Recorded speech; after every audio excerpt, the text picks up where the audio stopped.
What's going on, people? This your Lady Pink. So I want to talk to you guys today about how to go about getting everything you need for your truck without having to go completely broke in order to do so. Now, baby, today I got my truck running. I don't know if you can hear me loud and clear because, babe, it's too hot. It is too hot to not have my truck idling right now, okay? So I hope y'all can hear what I'm saying. So anyways, so this is what you do. I know a lot of the people who watch my videos, they are, you know, experienced drivers. You guys probably already have everything for your truck. So this video is probably not for you, baby. You know what I mean? You got everything good to go. But as far as the people who, I have a lot of people who watch me who are new, who aren't even, you know, truck drivers yet, who don't even have their CDL. And a lot of people ask me for advice. A lot of people ask me, you know, just for tips and stuff like that. So this is a tip for all of the people who have not made it out here yet. And even if you are out here and you are in a truck with a trailer, this video is for you. So this is what I suggest.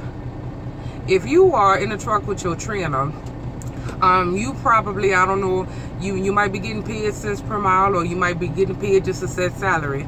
I started off with Warner and I was getting paid a set salary. I was getting paid $400 a week, and I thought that was okay, you know, to just be in training. You know, I wasn't driving that much. I felt like, okay, it was all right, you know what I mean? So what I was doing was every week when I got paid, I bought something. I bought one or two things off of Amazon that I knew I was gonna need for my truck. You know, 1 week I might buy a comforter and pillows for my truck. The next week I would buy, you know, a fucking microwave and or whatever, you know, whatever it is that you're gonna need for your truck. You know, you're gonna need, I'm saying need, but really they're just things to accommodate you, make you, you know, more comfortable in the truck. You know, TVs, microwaves, you know, all of these little things. Anything that you know that you're gonna need for your truck, go ahead and buy it. Don't wait until you get off your trailer's truck and you are, you know, not getting paid any money, and you sitting up there trying to buy all of this stuff. Oh, I need this, I need that, and you trying to spend all of your paycheck on all of these things that you need for your truck, when you could be sitting up here while you're still in training on the truck with your trainer. Every week when you get paid, buy that shit online. It don't have to be Amazon or whatever, you know, but buy that shit online and then go send it to your house or your parents' house, wherever there's a location where you could receive your packages. You know, send it to that location, and it'll just be at that house waiting on you, waiting for you to, you know, get your own truck and pass through and you know, go get all of your stuff for your own truck. So I definitely suggest that. And if you are in a process where you are in school right now, you might be in a truck driving school, I definitely suggest, you know, if you're in school and you have like a part-time job or anything like that, I suggest start buying that stuff now. You know, especially one of your biggest, not the biggest cost, but one of your biggest costs is going to be a GPS. GPS, Rand McNally, Garmin, all of these people who make these GPSs, they are so expensive. They really are.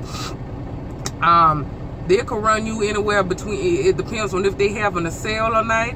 It could run anywhere between, like, I don't know, I believe like $120 to $400 for one of these GPSs, depending on what kind you want. You know what I mean? So definitely anyway, definitely buy all of that stuff ahead of time instead of spending one paycheck or all of your paychecks that you get after you get your own truck. You spending all of your paychecks on everything that you need for the truck. So I don't know if that makes sense to you or not, but honey, let me let you know, it does. It might not make sense to you, but it makes so much sense to go about it like that. And you are your own people. You can do what you want, but I definitely suggest buying a toilet. I made a you know, a video about that before. Get a toilet. I know that doesn't sound like, some people say, oh, that's nasty to have a toilet on your truck. Babe, I don't know what you think I'm doing with this toilet. Never mind, I ain't even gonna get into all of that. But yeah, get you a toilet, especially women. It's hard. We know as women that it's hard to pee in a cup. It's really hard to pee in a cup, okay? At least for me, baby. I used to piss all over my hand. Anyway, yeah, so get a toilet. And I know you're like, what kind of toilet, Pink? Well, I got mine from Amazon. And it's just like a little camper's toilet. I think it's called a portable toilet. I forgot what it's called, but just type in like camper's toilet or something like that. Because it's going to come in handy all those little times when you're going to sleep at the shipper or the receiver, or you might have to sleep on side the road because you planned on stopping at this pilot right here. But baby, it's 10:30 at night and this pilot is packed like motherfucking sardines. And you can't fit your ass nowhere in not one of these damn spots. So now you either gotta A, violate your hours of service, or B, you can stop on the side of the road. But you don't want to stop on the side of the road because how you gonna pee? How you gonna shit? Bam! You got a toilet. You can stop wherever the hell you want to stop. You feel me? So yeah, definitely suggest doing all that there. Y'all get the point. Thank you for watching. I love y'all. I know you love me too. Even the people who don't love me, you do love me. I know you do. I know you love me. I just made that song up, but it sounded like it could be on the radio. Deuces, people.